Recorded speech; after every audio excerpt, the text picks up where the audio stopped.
This is Sarah Stewart Holland. This is Beth Silvers. You're listening to Pantsuit Politics. Today we're going to talk about the government shutdown and the presence of federal law enforcement and National Guard troops in cities around the country. Outside of politics, what else? Taylor Swift has a new album. We have opinions like everybody else does. We'll just add our 2 cents to that billion-dollar fountain today. Before we get to the tough news, let's start with something fun. Our incredible executive producer, Christy, has put together a holiday collection of limited run, one-time only merchandise just for you. These are really high-quality, fun products, and we can hear you guys saying, it's not even Halloween. Why are you doing a holiday sale? Trust us, this will be worth it. Christy is taking all the orders, fulfilling them with her partners, and they will arrive in late November, early December, so you will have the treat of getting them, and then just after Thanksgiving, the double treat of knowing you've already done your Christmas shopping. This is, again, a limited run, one-time only collection. You have 2 weeks to get your orders in, so be sure to visit Pantsuit Politics shop, not show, today and get your orders in. You can go directly to pantsuitpoliticsshop.com or check out the link in our show notes to get your treats. Next up, let's talk about this government shutdown.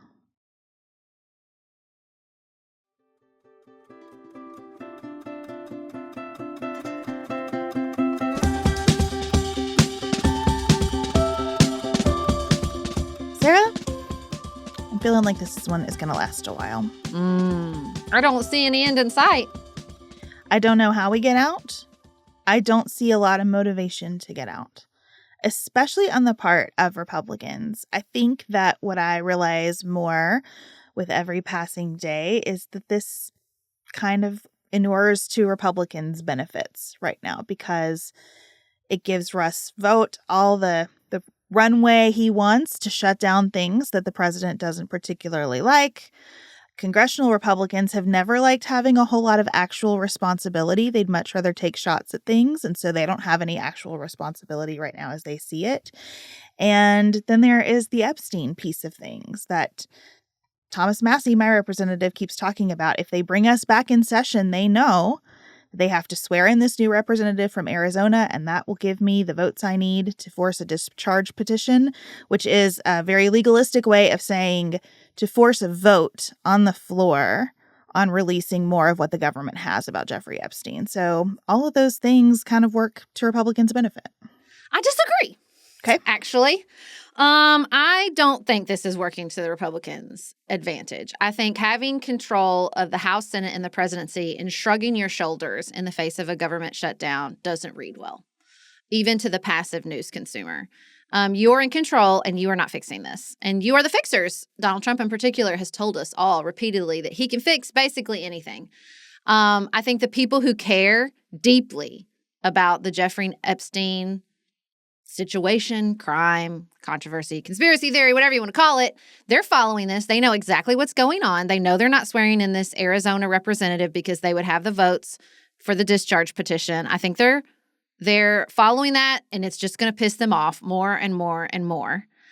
I think the fact that you are seeing this sort of shrug from the Republicans and the backtracking and the sort of desperate is the only thing, or at least frantic messaging around healthcare tells me that it's hitting. So if Mike Johnson comes out and is like, they're trying to give healthcare to illegal immigrants and then backs off that and nobody's backing him up in that messaging, that to me shows it's not working.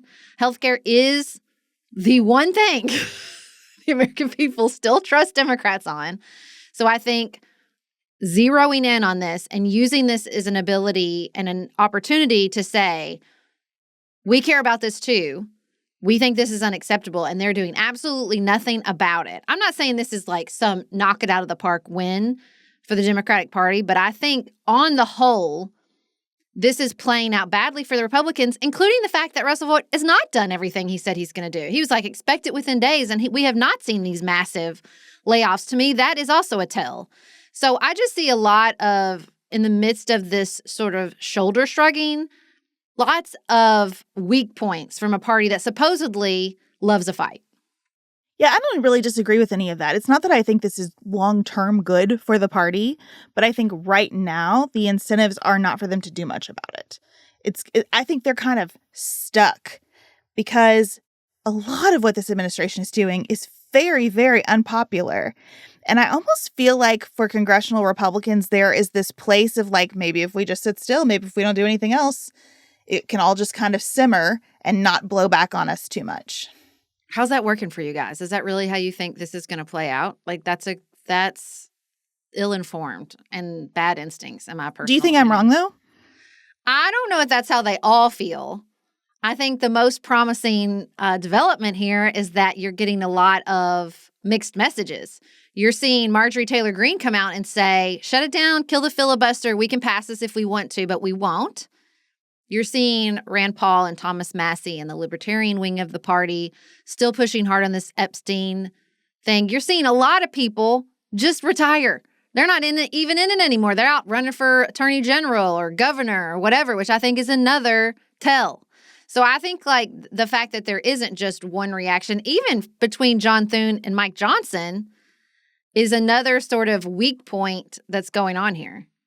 Yeah, I think what I'm describing feels to me truest about John Thune. That his theory of the case right now is just to try to stay in some kind of very uncontroversial lane. I don't think that works long term. I don't think that I don't know how long they can be in this place. I think when people start missing paychecks, even the dynamics change. But as I'm sitting here today, the stories that make me the angriest are the stories about how they're not really trying. Like they're not negotiating the way that you should be negotiating to get out of something like this. And I just feel like that's because John Thune is pretty rudderless. Why does he keep bringing it for a vote in the Senate? That's what I don't understand. Like, why do you just keep bringing it up for a vote over and over and over again? That is not something Mitch McConnell would do. He wants a handful of Democrats to fold and save him. That's what I think. But I don't think that's going to do it. It just shows that you continue to not have the votes. Like, I don't know. I think that Mike Johnson and John Thune are new leaders who do not have the experience. And we are all seeing both from both sides of the aisle, like the Mitch McConnell and the Nancy Pelosi strategies and how strong they were and how hard that job is are really coming to the forefront. Yeah, I don't know how any of this will play long term to the public or even medium term, what difference it will make by the time we get to midterm elections. But I do think that it is exposing all of these little fissures that are going to keep getting worse on both sides of the aisle, probably. You know, you have Democrats who are all in on the healthcare message, and I think everybody's doing a pretty good job reiterating those points right now. It is going to be hard. We had a really good comment from one of our listeners, Lou, about how like it is a weird message to say, I think Trump is staging an authoritarian takeover of the country, but also we'll just keep funding the government if he fixes our healthcare problem. That's tough. So everybody has a hard job to do here. On the retirements, that is to me like the key. If you are sitting in Congress right now as a Republican watching the disdain for Congress that this administration has, I don't know why you would want to be there. I don't know why you wouldn't go home and run for governor. I mean, to Lou's point, though, here's the thing. It assumes that those stand on equal footing. It assumes that people care deeply about healthcare and also are concerned about the authoritarian bent of the Trump administration and democracy broadly.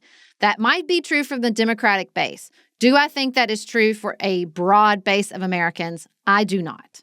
I think that even people who are concerned about some of the actions the Trump administration is taking in these cities or with regards to ICE would not describe that as an assault on democracy.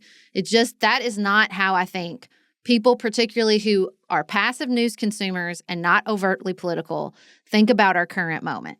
That is both a burden and an opportunity. But I don't think you have to put those two pieces together because I think for a lot of Americans, they are not in the same thought process. No, I think most Americans would use those words. I do think the tension is ratcheting up, which is probably a good transition to talk about the presence of federal law enforcement and some National Guard troops in cities.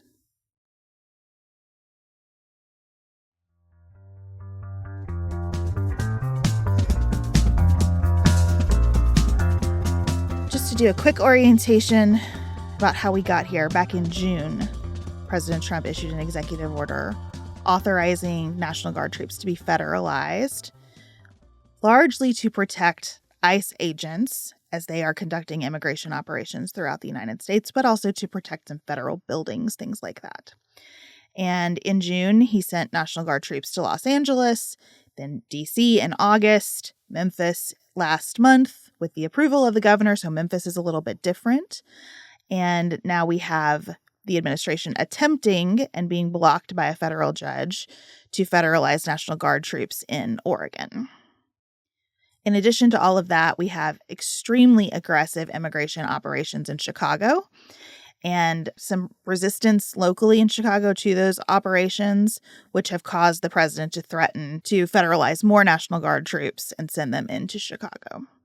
Yeah, I mean, I think the occupation of the cities is part and parcel of the massive ratcheting up of ICE, both the hiring of additional ICE agents, the aggressive aids across the country, not just in these cities. That is exactly what he told us he was going to do. They were chanting mass deportations at the RNC. We all saw it. So this is what, if people didn't understand what they were voting for, this is what they were voting for. I felt like he was really, really clear that this is what was going to happen with ICE. And so he is pushing this aggressive ICE action, and then when there is pushback, and there has absolutely been pushback, and we can get into that, he uses that to justify these National Guard presences. Although that's not really what happened in D.C. That was not really sort of as much of a piece of it there. But again, it's not like it matters to him or anybody else if his messaging is wholly consistent around this. I think that what you see in the order from the Oregon federal judge is that Trump makes everything the government tries to say in court, he just demonstrates that it's all a pretext. Like, the government comes in, the lawyers for the government come into court and say, here are our legal justifications. We have looked at the laws and we have carved out this pathway to say, here's why we're doing it. But then the judge just has to go, cool, but here's what the president said about why he's doing it. And it makes it obvious that it is not for any of the reasons you just told me. And also, if I look at the facts, they do not support your reasons or his. I mean, that's what this federal judge, who Trump appointed to serve on the bench, had to say in Oregon, that local law enforcement has things under control in Portland. By September, when he wanted to send National Guard members into Portland, most of the protests were like 20, 30 people or less. So it is not a war zone. It is not what he says it is. He just wants to do it. He wants to do it because he wants to do it, because he said he wanted to do it, right? There isn't anything on the ground that is calling for this kind of extraordinary level of action right now. It is the fulfillment of campaign promises. Well, I do want to unpack this a little bit. If someone was to ask you, or if you were to sit down with someone MAGA or leaning that way, and they said he wants to arrest criminals, which was definitely the justification from the campaign. We're going to remove people with criminal records, criminal charges, illegal immigrants, the gangs, the Venezuelan gangs. Like, that was like the initial motivation. Do you feel like that's what they would say? Probably. Yeah. So, I mean, I want to take that seriously, because I do think that is the justification that is probably meets with the most agreement from a broad base of Americans. And so I think it's two things. One, at this point, we have enough numbers to know, like, that's really not the case. So there are now almost 60,000 people in ICE custody. And according to Transactional Records Access Clearinghouse, it's such a research group from the Syracuse University, 71.5% of them have no criminal convictions. Now, let's say they are also sweeping up people with criminal charges. Okay. What do we think that takes that down to? 60%? Maybe. 55? Like, what number would be acceptable? You're still, a clear majority of people are not criminals, or are at least charged but haven't been convicted. Maybe. Like, they're not getting the numbers they need based on actual criminal members. And also, this raid in Chicago where they used 300 officers in Black Hawk helicopters coming down, breaking into this apartment complex. 300 officers. They got 37 detainees. So they detained 37 people ultimately. 2 are confirmed members of Trinidad Aragua. 2. 300 officers, 2? That math doesn't math. 300 officers and 37 detentions doesn't math to me. So y'all are big and tough. And also my favorite little tidbit about this apartment complex is that it used to be a historically Black area of Chicago, does have now a sizable Venezuelan population because the governor of Texas bussed tens of thousands of migrants up to Chicago. So you took these people who are on your side in Texas, said, oh, take these people we want to round up, bus them up here, and then you put them up there, and that's the pretext to send Black Hawk helicopters into apartment complexes to zip-tie children, American citizens, and naked people sleeping in their beds? I don't think so. And then the governor of Texas also says, I'd be happy to lend you some National Guard troops. To go get the people I sent there. That's right. Come on. It's wild. What I would say in that conversation with someone who says, yeah, I am for getting the gang members and the criminals out of the country is, don't you want to be sure that we have the right people?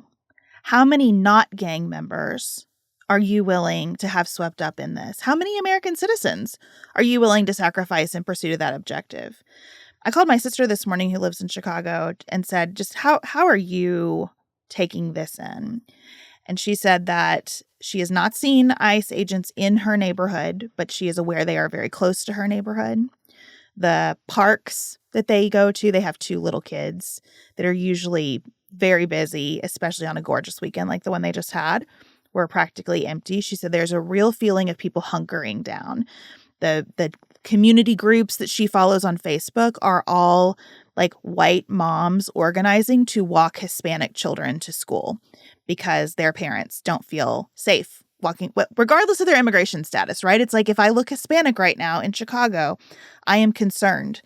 And that because kind the of Supreme intrusion, Court said that was fine, by the way. The Supreme Court said that was fine.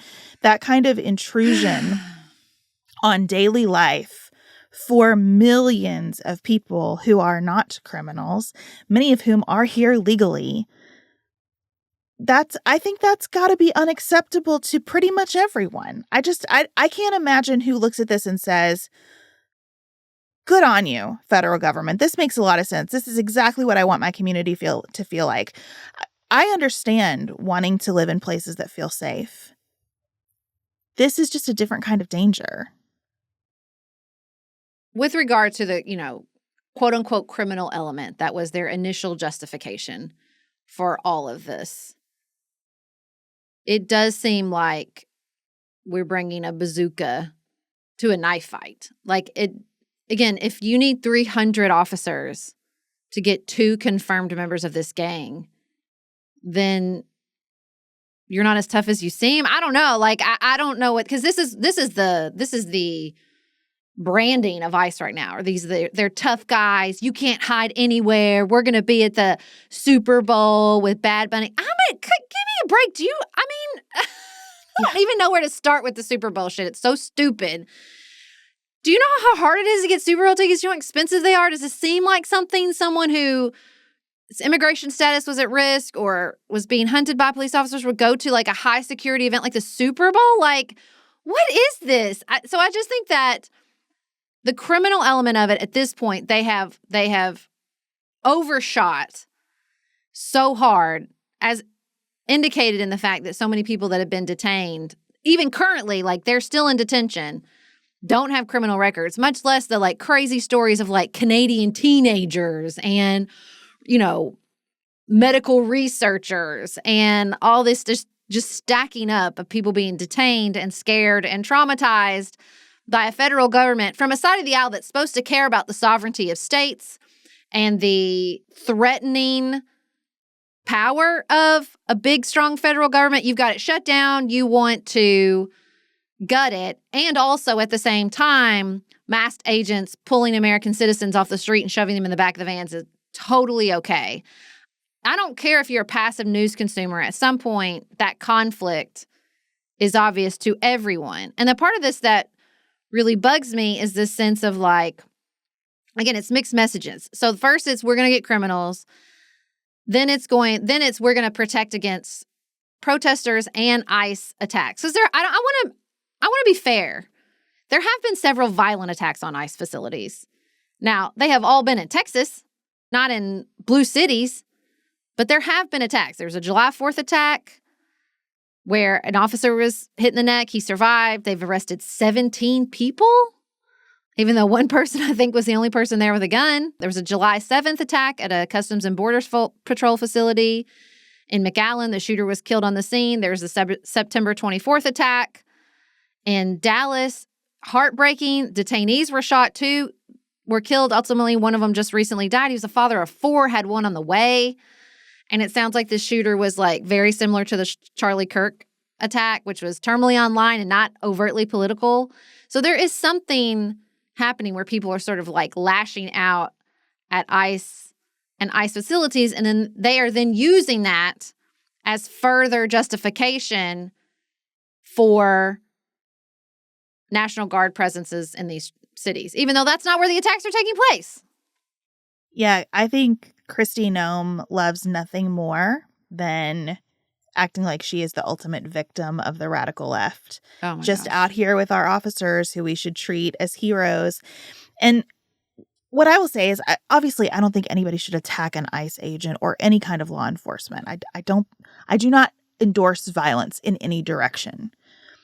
Also, Kristi Noem has a responsibility to make sure that her agents conduct operations professionally and legally. And right now, ICE looks to me like temp agencies have filled it with people who have really enjoyed video games. Mm. My sister was telling me about friends of hers out this weekend on the Chicago River. And they overheard a bunch of ICE agents like high-fiving and bragging about their latest catch. Like they said like they spoke in video game terms about what they're doing there. And that is such a discredit to people who have been part of this organization since it began post 9/11, who have really tried to make it professional. You know, it used to be that within the Department of Homeland Security, you also had a bunch of civil rights lawyers who made sure that if someone was in custody, there was a person within the federal government ensuring that that person received medical care if they needed it, received nutrition, wasn't sexually assaulted in the government's custody. Those folks are gone. ICE has characterized those folks as internal obstacles to efficient operations. And of course they are. There's supposed to be many, many obstacles built into government work to ensure that government is held to some kind of standard. And that's not happening anymore. And so, if I could just like sit down and have a conversation with her, I would say 100% the people who are operating in communities to do legal work should be treated with respect, and no one should be greeted with violence. And also train these people to act like professionals before they go out and come out of a helicopter for they are escalatory from the first step. There is nowhere to escalate. They're just starting like in such a maximal posture. And it just feels like it's designed to provoke these communities so that they can go even harder. Well, and it's emboldening actual criminal elements. There's all these reports of ICE impersonators, like attacking women, sexually assaulting women, pulling people, dressing up like ICE agents, kidnapping people.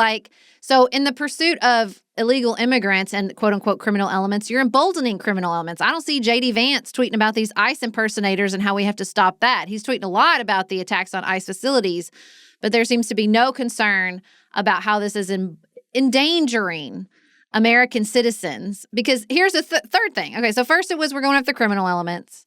Second is that we're just protecting our agents and facilities. And then it's basically, again, the pretext is eliminated when he basically comes out and says, these cities are war zones. And the most insulting part about this, to me, is you are currently trying to end 2 wars. Actual wars. You know what war zones are like. I would assume, God knows what his security briefings are looking like right now, that you're getting a real picture of what it's like on the ground in Gaza right now. And look, credit where credit is due. This peace process seems to be moving forward, largely because he's bullying Netanyahu. Round of applause for that. You know what a war is. You know what a war zone really looks like. Stop calling a Portland or Chicago a war zone. I loved the editorial from the newspaper in Portland that was like, basically like, keep it weird. Like, I think there's all these protests that are like showing and like really creative, almost funny ways, like really, really smart protests of like, there's no war zone here. We're fine. We're happy. We're doing great. I've been to Portland. It's a great place. I remember being in Portland on it was like a Thursday afternoon. Everybody was swimming in the river with their dogs. I said, is this a normal Thursday in Portland? And all our Portland listeners were like, yes, this is what we do. We hang out outside. It was blissful. And so like, I love this. I like the like, don't give him what he wants. Because I do feel bad about on Friday, we were like praising this situation. Don't give him what he wants. And then over the weekend, it's like accelerated into a fight. And listen, I got to say, I don't have enough reporting on this. This is just my high level instinct and what I'm watching. I would like to understand more about why I feel like Gavin Newsom is able to sort of stand up for his place without feeling like it's escalating. And you did have coming out of Los Angeles like a nothing burger of an occupation. Like you didn't give him the fight he wanted. And I don't feel like that with Pritzker. I'm just going to be really honest. I feel like it's very escalatory and he's using all this war language. And look, I think this is the trap that comes with these situations is that politicians on both sides can use it to sort of get the fight they want and get the energy and the emotional energy they want. And people get hurt in the process. I will say, though, that I don't feel like the escalation is coming from protesters right now. It is coming from the government. You know, I was reading about this elementary school in Chicago where federal agents threw a canister of some kind of chemical agent near the elementary school, and the kids had to have their recess inside. And I thought, this to me has to reach that person who says, even the person who lives in Chicago and is like, we have too much crime here. Our local leadership is failing. I want some help. Do you want it? Do you want the war zone brought to your kids, though? I mean, there's a lot of this just feels so fabricated to me. I agree with you about Pritzker's rhetoric versus Newsom's. As much as I don't like a lot of the Newsom posture, I do think he gets at that sense of both resisting what the government is doing and kind of making fun of the ego behind it. Yeah. And there is no humor or warmth in Pritzker's approach. It is, I am the real tough guy. And it's like we're just going to have this perpetual measuring contest between these two that I am wholly uninterested in. I mean, look, I think it is hard, though. Do I think the escalation is coming from the community broadly? No. But there have been escalatory actions. I mean, some people try to ram and pretty successfully used vehicles to ram into ICE and block ICE agents. And there was reporting that the attacker in Dallas used an app that reports on ICE agents' locations called ICE Block. They've since removed it from the App Store. There are going to be elements that are escalating it.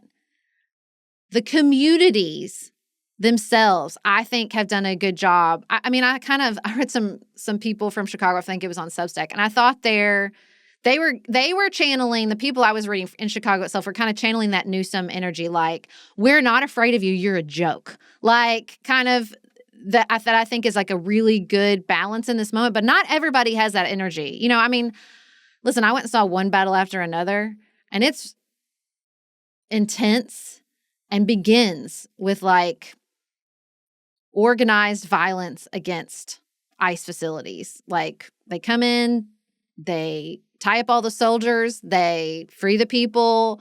It's very intense, and it's hard not to see that movie and sort of think about this argument that involves armed and violent resistance and read some of these reports of like, the one in McAllen was like a big group of people. Like that's why they've arrested all of them. Now, do I think those charges will stick? No. But there was like a group of people organizing to resist ICE more aggressively. There were people involved in this Chicago blocking of the vehicles that were organizing to resist ICE more aggressively. And I think the smart play from these communities, the community leaders, and particularly the law and local law enforcement is to say, we have this under control. We have this under control. Yes, don't deny that there's anything problematic. But just the answer is to say, and I think that's what's really smart about this Portland editorial, is to say, like, we've got it. We see it. We've got it. A conversation that you and I have returned to perpetually, I feel like, since COVID, is this idea of like unevenness in experiences. Mm-hmm. When you say Portland is lovely, sure. Also, you can find plenty of problems in Portland, like any other city, like any other community, right? Where I live is lovely, and we are imperfect. This is the difficulty of talking about crime ever, because any crime is awful. No one wants any crime. What level of crime are we willing to tolerate? What level of crackdown are we willing to tolerate in pursuit of lowering that crime rate? Those are hard questions that a lot of us will answer differently. That risk tolerance is a challenge. We're not great at it, and we're certainly not uniform in it. That's why I think this opinion from the federal judge in Portland is worth reading in full. You'll probably see, quotes from it that feel like fiery and exciting to tweet or something. It is all in all a very conservative opinion about the balance of power between the federal government and states. And over, that judge says exactly what you just said, Sarah, that local law enforcement has this under control. She's not saying everything's fine. No one has stepped a toe out of line. Every protest has been peaceful and great and just. She is saying the proportion of these events to the federal power being discussed to bring to the table over the objection of state leadership is unacceptable and unconstitutional in our system. And that matters. That is important, because if we let this happen here, we've eroded any limiting principles on it. Well, I think the erosion of limiting principles is the theme. The theme, especially as we start a new Supreme Court term. Which is something we will continue to talk about. I really appreciate hearing from those of you who live in these communities. I'm definitely going to keep in touch in a close way with my sister about what she's observing on the ground. But let us know what you're seeing and hearing. And again, just great job. I know, Sarah, that you're nervous about us saying anything positive here, but I do continue to feel like great job to the people who are keeping this in a range that is both, I think, inspiring and persuasive. Like, the less you show up for this battle with this administration, I think the more people who were inclined to support these operations will see that they are getting out of control.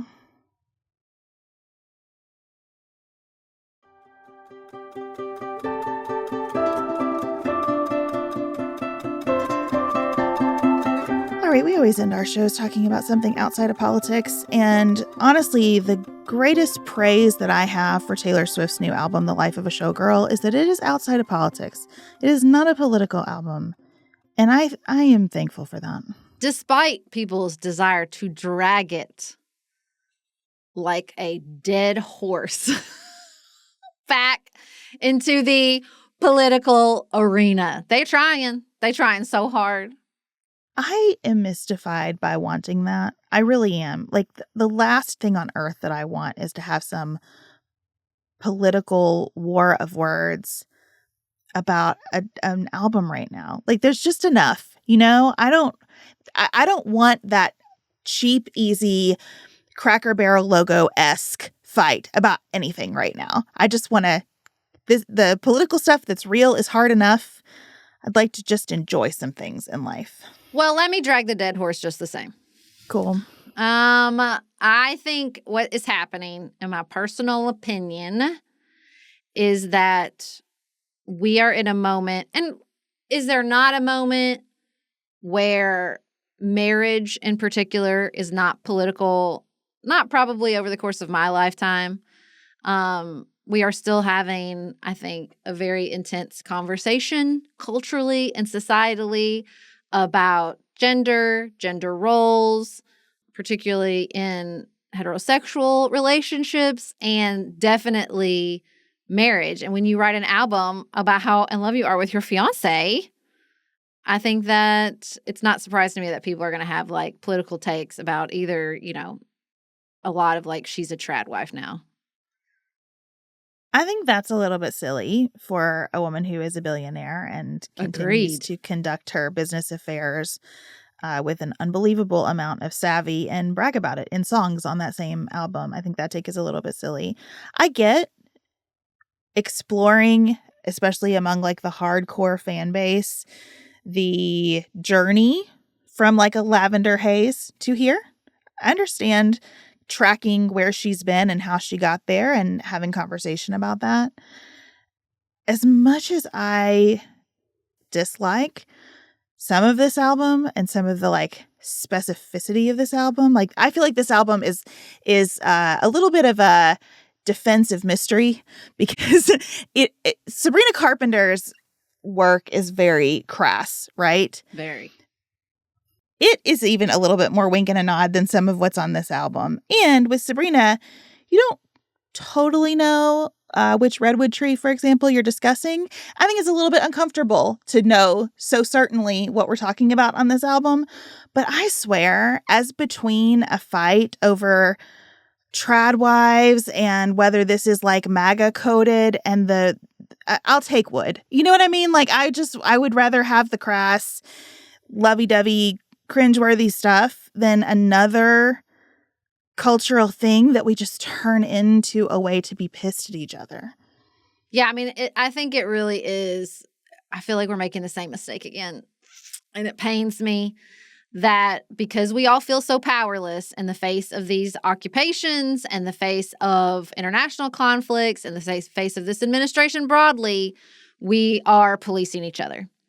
And, you know, I see it with Ezra. I see it with Elizabeth Gilbert to a certain extent. I definitely see it with Taylor Swift, which is like, you're just not trying. You don't care enough. You're not trying hard enough. And guys, I'm not doing 2.0 on this. I'm not doing it. I think there's plenty to critique in this album. I think Taylor Swift probably should not have made 2 albums during her Eras tour. I think she was busy and could not dedicate the time and energy and the depth. You just get so much depth from something like Folklore, right? Where she was not doing jack all else like the rest of us. That is missing from, I think it's missing from Torture Poets Department. And I think it's missing from this album. And also, who cares? These are pop songs. They don't have to be deep. It's tricky. How can you make something that's fine after you've made something that's great? That's tough. She has a number of songs and a few albums that are truly special. I don't think this album is truly special, but I think it's fun. I generally like it. I think it's a good hang when I'm bopping around in my car to errands. The pylons, I can't tell if that is like because we want to police each other because we feel powerless, like you said, or if it is purely algorithmic. You know, there's a piece of me that just thinks, man, like the incentives to talk about this and to have something interesting to say, to bring tension to it, to bring conflict into it are so high. There was a part of me that was like, should we even talk about this? Isn't everybody done with it? I'm like, the album's like 4 days old. How are we already done with it? But that incentive structure is just so overwhelming right now that, I don't want to read another piece about it. I got it. I feel like I've listened. I understand where everybody is on it. Enough. I mean, the thing about it that bugs me is there does feel like forever and always what I am most interested in is fame and celebrity. And I am so happy that Taylor Swift, after making some really great things and being famous since she was like 15 years old, has found this relationship. I'm happy for her to sing about it as much as she wants. I love a good love song. One of my favorite lines on the album is when she says, "We told them to leave us the fuck alone, and they did." And you hear her go, wow. Like, I love that. I'm so happy for her. And it does, listen, there's some vibes out there that feel like she was the first girlfriend to get a boyfriend in the group. I'm sorry. I said what I said. Like, there's a lot of like, oh, I've been following her forever. But I'm like, can't you just be happy for her? Like, can we just be happy for her personally? Like, I'm happy for her personally. If you like her breakup albums more, fine. But that really does something to people because she is just a human being. I know it doesn't feel like it. And I know she's a billionaire now. And there's all that language about like, why are we following this billionaire, which also grates me. But she is a human being in the sense of like you have to sacrifice your personal happiness to create things that are great in perpetuity. Has, let me not put a finer point on this, killed people. It killed people. Like, I don't know how to say it any more plainly. Like, it destroyed lives and killed very famous, very talented people. And so I don't want that for her. And great, make an okay album about what good of sex you're having and how happy you are. I'm thrilled. I'm thrilled for you because I don't want to see another person sacrifice themselves on the altar of fame to make something great. Like, I'm worried about Lola. I'm glad she canceled everything. There's all this language and all this writing about, like, is she the next Amy Winehouse? Which, don't write shit like that, Yeah, for one that's thing. awful. And second of all, like, protect your peace. You know? Like, I think Taylor Swift is the next evolution in celebrities protecting their peace. But I don't know. She owes it to us. She's, like, kind of left us behind. There's just a lot of that narrative in this. And again, I don't care if you critique the album. I think it's melodically and lyrically, there's weak spots open for critique. But that's not what people are doing. It's about her. And then I think you know, the same breath could argue she's brought this on herself because she's made herself and her personal life such a part of her overall product and project. That's fair too, but I think the way she kind of scratches at that occasionally is super interesting, including on this album. Yeah, I would, if I were offering some notes about this album, what I would say is that it has both too much of Taylor Swift the person and Taylor Swift Inc. attached to it. And that's fueling some of the fires. So I do think the magic of a lot of her songwriting is that it is highly specific to her experiences, but easily mappable onto your experiences. So, like, take the song Actually Romantic as an example, which has been endlessly discussed. It is not fun to me to listen to that song and think about the specific beef that Taylor Swift has with Charlie XCX. I don't think that's fun at all. I think it's very fun to listen to that song and think about the experience of people who've picked a fight with you without you knowing it, and to think about what it's like when somebody just seems obsessed with hating you, which is a very human experience that you don't have to be famous to have had. So taking some Taylor Swift out of it makes it a lot more fun. I would argue that a lot of the Travis Center songs are more fun if you can kind of pull away from Taylor and Travis, who I'm also very happy for, but make them yours. Like, that's the beauty of what she does. That highly specific, that's so specific, it gives you a little door to walk through and be like, oh my God, this really speaks to this thing for me. On the Taylor Swift Inc. side, I think that in part because the pressures of the tour that were going on while she was writing this, there is a little too much of the endless variants of the vinyl. Every song has to be an escape room. Like, I think that usually she weaves that fan service in pretty seamlessly. I think with this album, it got in the way of the product. It is cool that the song titles make the shape of the Eras Tour stage, but that happened at the expense of the flow of this album. Like, this album rearranged would have been a better listen. And I think that there are moments when she's choosing the fan service, the hardcore fan service, over the art, and that could just be because she didn't have time to think about it. Another thing I think would have been really cool on this album, she knew people were going to identify all of the sounds that sound like other artists. She's not unaware of the Jonas Brothers. She's not unaware of the Jackson 5. There are a million things, right? It would have been so cool, especially given the way she's been a leader in the industry, for her to speak specifically about that, either in the credits themselves or in another way.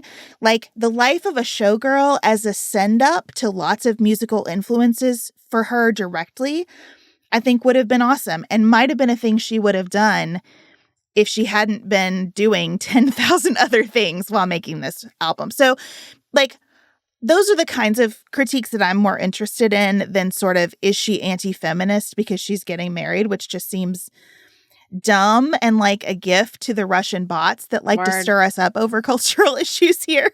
And still, I think it's a really fun album to listen to in my car. Yeah, I just think the expectations have gotten so high in a way that, like, it's becoming a machine that's bigger than the music itself. Yeah. And that's hard. Like, listen, Brandy Carlisle's got a album coming out later this month called Returning to Myself. First song is incredible and sounds very much like a return to like sort of classic Brandi Carlile sound. After she, made an album, then made a variant of the album, then made an album with Elton John, which I never listened to. So it's sort of like a parallel track to me, which I think is very interesting. Also, breaking news, they are reportedly recording another High Woman album in the winter. Everybody just need to throw that little treat in there for all of us. So, and with Taylor, I agree. I'm not even saying like she should meet these expectations. I think the expectations need to lower. Like, there's all this stuff about like literary experts being confused by the fate of Ophelia. And I'm like, guys, Taylor Swift is not a scholar.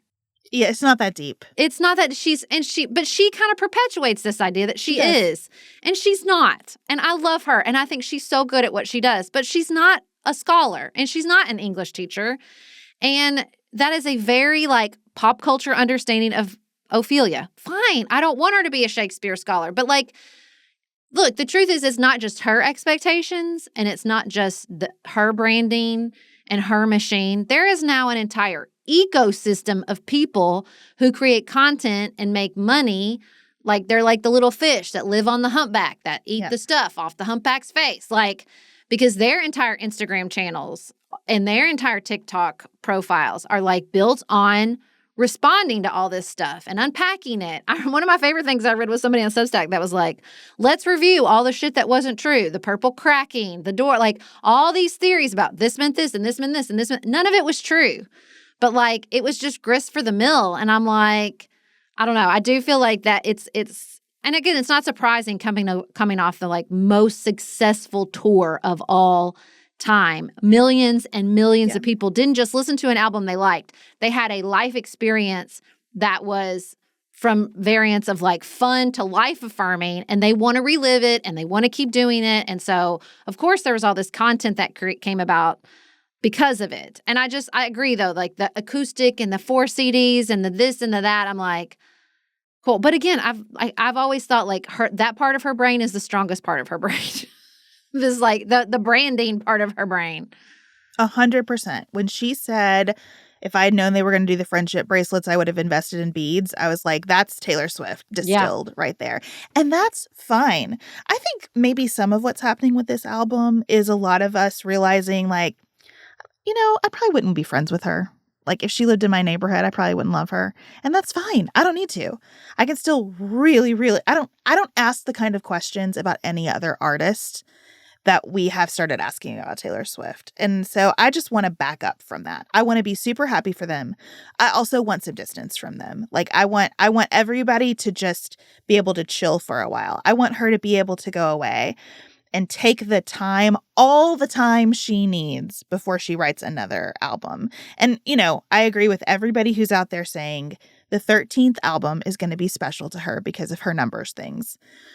I really hope she just totally goes into her own life in a quiet way that allows her to make that album and to feel like it is special and that it is right up there with Folklore and some of her best work. I wish she would have left Ophelia out of this one, just because I do feel like this is just a pop album, and that's great.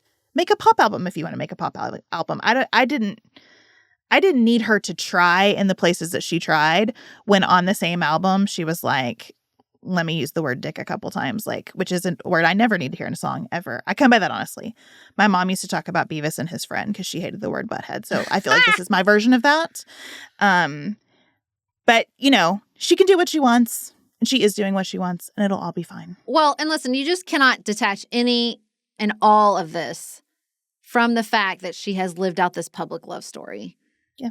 And we all know I'm invested in it. I'm invested in that relationship way more than I am in this album or the album that come before it or the album that will come after it. Let me just be abundantly clear. Because I am sincerely happy for her. Not because I think Taylor Swift and I would be friends, although I do think we would. But because as a person who has watched that level of celebrity, like I said, like again, I'm getting choked up. Like, kill people. I'm still sad about Amy Winehouse. I'm sitting here right now in my house on 2025. That's one of my favorite albums of all time. I'm so brokenhearted about what happened to her. Same for Whitney Houston. And so to see this woman reach the pinnacle that she has and also find personal fulfillment and happiness inside this relationship is just so rare. You can hear her surprise. That's my favorite parts of the album, is where you can hear her surprise that this has happened to her.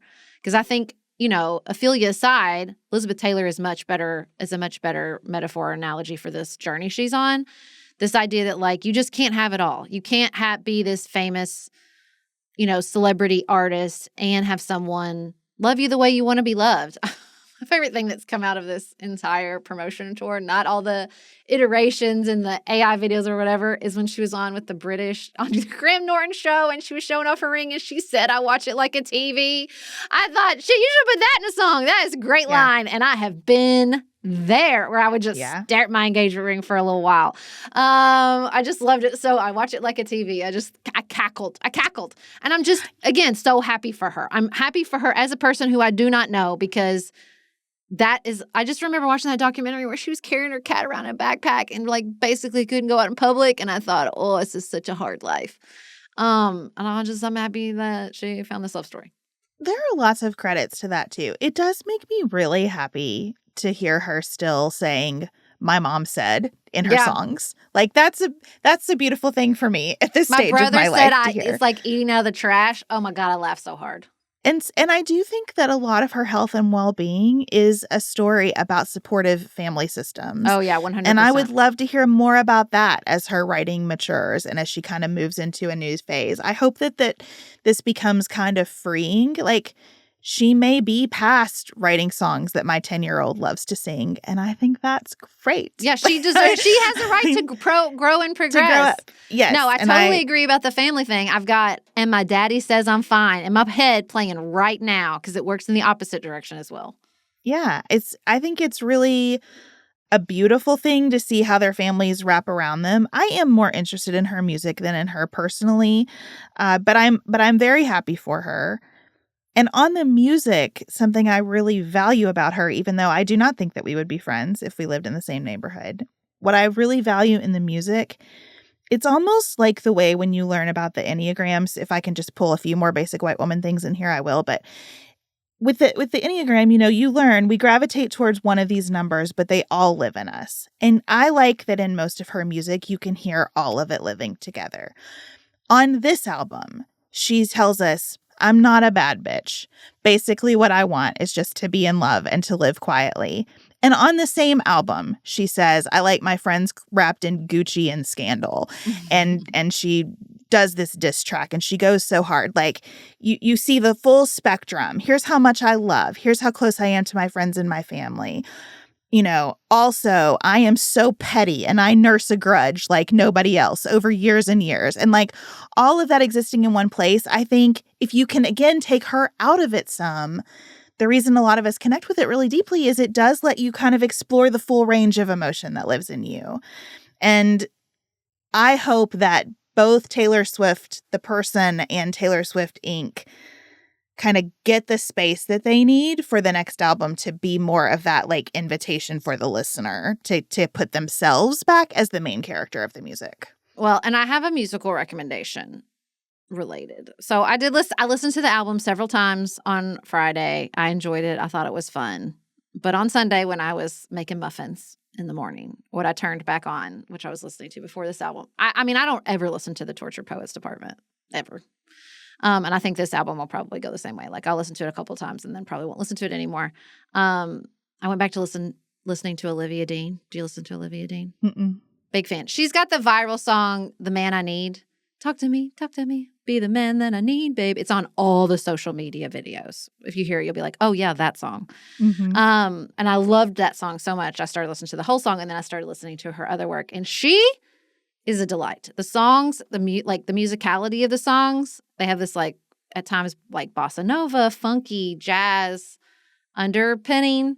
But I am really, really loving her work. Just a great deal. So, musical recommendation while we're talking about albums. I'm loving Olivia Dean right now. I love a musical recommendation. I'm listening to Patty Griffin on repeat right now because I'm getting ready to see her in Cincinnati later this month, and I'm really, really excited about it. Exciting. We'd love to hear your musical recommendations and happy to hear how you feel about The Life of a Showgirl, as long as you don't send it to us so that the algorithm will boost it 10,000 times. But I know that many of you have earnest and well-considered takes that I'm excited to hear. Thank you for spending time with us today. We will be back with you on Friday. Don't forget to check out our limited run of holiday treats, the link in our show notes. And until Friday, have the best week available to you.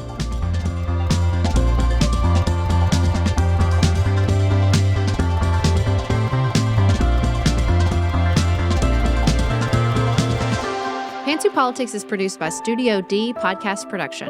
Elise Knapp is our managing director. Maggie Penton is our director of community engagement. Xander Singh is the composer of our theme music with inspiration from original work by Dante Lima. Our show is listener supported. Special thanks to our executive producers: Martha Brunitsky, Allie Edwards, Janice Elliott, Sarah Greenup, Julie Haller, Tiff and Jess Hassler, Emily Holiday, Katie Johnson, Emily Helen Olson, Barry Kaufman, Catherine Vollmer, Lori Ladow, Lily McClure, Linda Daniel, Tracy Putoff, Sarah Ralph, Jeremy Sequoia, Katie Steigers, Karen True, Annika Uvaline, Nick and Elisa Valelli, Lee Shea McDonough, Morgan McHugh, Jen Ross, Sabrina Drago, Becca Dorval, Christina Quartararo, Shannon Frawley, Samantha Chalmers, Crystal Kemp, Megan Hart, The Adair family. Jenny Francis, Leanna Pilgrim Larson, the Monene family, Ashley Renee, Michelle Palacios, Catherine Jardine Kness, Jessica and Brandon Krause, Veronica Samuelidis, Suzanne Dickinson, Michelle Dean, Emily Ott, Dave and Beth Gaines, Hillary Wentworth,